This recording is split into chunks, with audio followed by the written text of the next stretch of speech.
Good day, I'm Tamara McHale and this is your JIS news for Monday, December 22. Jamaica is to get a $67 million disbursement from the International Monetary Fund IMF following approval from the IMF's executive board and confirmation that the country has passed the 6th IMF test. In a statement Friday, the IMF said the government's commitment to the economic program had remained strong. The multilateral agency added that the country's fiscal performance was on track and all quantitative targets and structural benchmarks for the July to September quarter were met. Recent reports show that growth is also picking up, and the IMF has indicated that the 2015-2016 financial year is an opportunity for government to continue financial and public sector reforms. Jamaica's success at completing these quarterly reviews is a testament to the commitment made by this government to improving people's lives over the long term. The IMF mission to Jamaica conducted its 6th review of the economy from November 5 to 14. And Jamaica's relationship with the Inter-American Development Bank IDB should strengthen now that the multilateral has moved to establish a new permanent country office in Kingston. Ground was broken at the site last Friday. I really want to thank you for selecting Jamaica, for building this office. I know it will redound to the benefit of the Jamaican people. Construction on the energy-efficient building, just a stone's throw from Vale Royal, is expected to begin in the summer of 2015. The work should be completed by January 2017.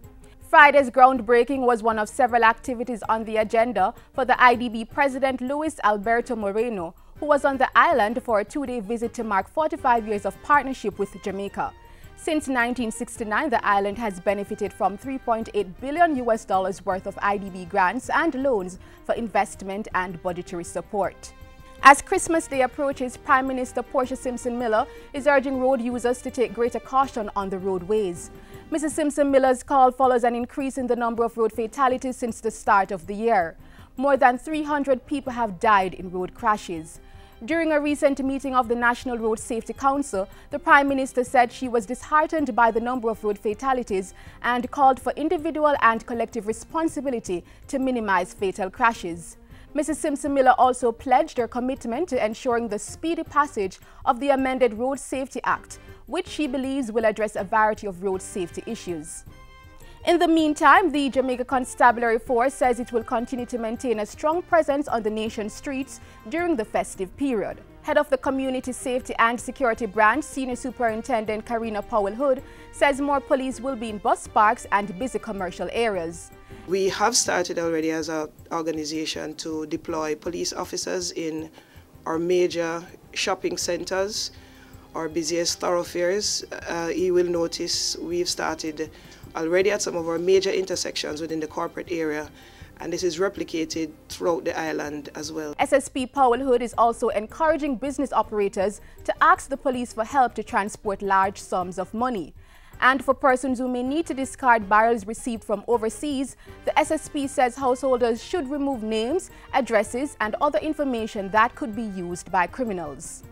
As part of a move to preserve the Negril coastline, the Natural Resources Conservation Authority, NRCA, has granted approval for 2 offshore breakwaters to be built in the Long Bay area of Westmoreland. The breakwaters, which are being installed under the GOJ Adaptation Fund, are part of a beach management strategy to slow the pace of erosion of the coastline. The National Works Agency has been granted a beach license for the construction and maintenance of the breakwater structures, dredging of the sea, and coastal reclamation. A local monitoring committee comprising public and private sector interests will also be established to ensure accountability.